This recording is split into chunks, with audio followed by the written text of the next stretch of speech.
Hello guys, welcome back to my channel.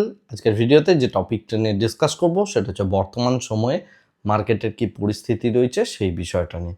তো যথারীতি আজকের যে মার্কেটটা ছিল সেটা মোটামুটিভাবে বলতে গেলে একটা নিউট্রাল টু ডাউনওয়ার্ড ট্রেন্ডের একটা মার্কেট, এবং সেই মতোই মার্কেট মোটামুটিভাবে অ্যাক্ট করলো। যদিও আমার ধারণা ছিল যে একটা খুব স্লাইড একটা রেঞ্জ বাউন্ড হবে, বাট সেটা না হয়ে এটা একটা স্লাইড ডাউন ট্রেন্ডিং টুয়ার্ডস একটা নিউট্রাল কাইন্ড অফ মার্কেট আজকের ডেটে হলো। এবং মার্কেটের মধ্যে বিশেষ কোনো বড় যে নিউজ এসে রিফ্লেক্ট করেছে এবং তার জন্য যে বড় কিছু মুভমেন্ট হবে সেরকম কোনো বিষয় আজকের ডেটে অ্যাটলিস্ট ছিল না। তাই সেই কারণে মার্কেটের মধ্যে আমরা এই মুভমেন্টটাই দেখতে পেলাম।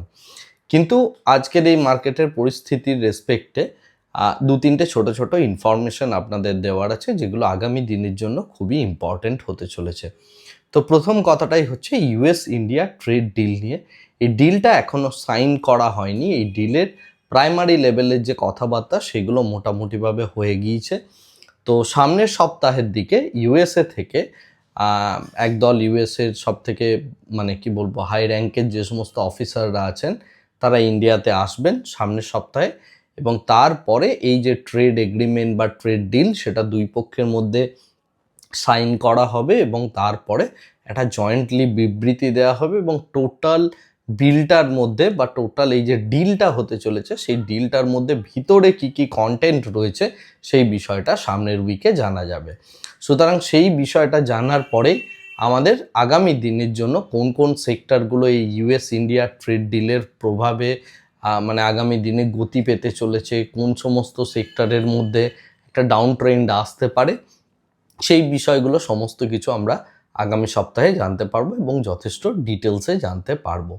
তবে আজকের ডেটে সবথেকে ইম্পর্টেন্ট যে মানে নিউজটা রয়েছে, যেটা আমাদের মার্কেট ক্লোজের পর এসছে, সেটা হচ্ছে যে ব্যাঙ্ক অফ ইংল্যান্ডের তরফ থেকে অর্থাৎ ইউকেতে অ্যাকচুয়ালি 0.25% বা 25 বিপিএসের মতো ইন্টারেস্ট রেট কাট হলো, যার প্রভাবে আজকের ডেটে যদি আমরা মার্কেট দেখি, মার্কেট মোটামুটিভাবে একটা মানে স্লাইডলি একটা মানে ইউকের মার্কেট যদি আমরা দেখি বা আমেরিকান মার্কেট দেখি, এই নিউজটা আসার পর থেকে কিছুটা পরিমাণ রিকভারি করেছে।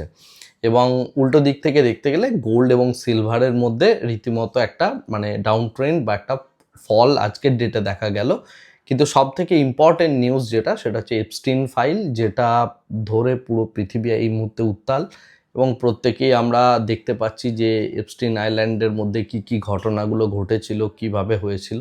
তো আমি এই কথাটা বলছি একটাই কারণ এই এপস্টিন ফাইলের সমস্ত বড় বড় ব্যক্তিত্বদের নাম আসার পর থেকে যেটা হয়েছে, এরা প্রত্যেকেই হচ্ছে বেশ বড় পরিমাণ ক্রিপ্টো হোল্ড করে, এবং সেই দিকটার দিকে লক্ষ্য রেখে এবং ক্রিপ্টো মার্কেটে যা ডায়নামিক্স চলছে তাতে করে টোটালি বিটকয়েন থেকে শুরু করে আপনার ইথেরিয়াম সমস্ত কিছুই আজকের ডেটে কিন্তু রীতিমতো ফল করেছে এবং বিগত কয়েকদিন যাবৎ ভালো রকমের ফল করছে। যে ক্রিপ্টোকারেন্সি বা বিটকয়েনের কথা যদি আমরা বলি, বিটকয়েন একটা সময়ে 1,10,000 1,15,000-এর কাছাকাছি চলে গিয়েছিল।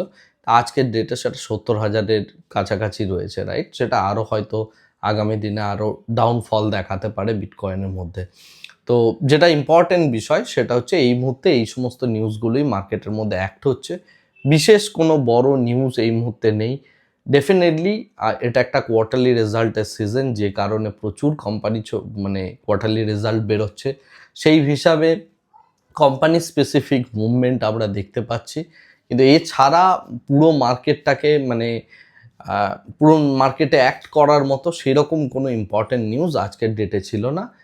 দেখা যাক আগামীকালের মার্কেটটা কীরকম হয়, এবং সেই বিষয়ে আমি পোস্ট সেকশনে ডেফিনেটলি একটা পোস্ট আজকের রাত্রেও লিখে দেবো, এবং যেটা দেখে আপনি মার্কেট সম্পর্কে আমার কি মতবাদ বা আমি কি ভাবছি বা ডেটা কিভাবে স্ট্রাকচার্ড রয়েছে সেই বিষয়টা নিয়ে আমি টোটালি পোস্ট সেকশনে আজকে লিখে দেবো।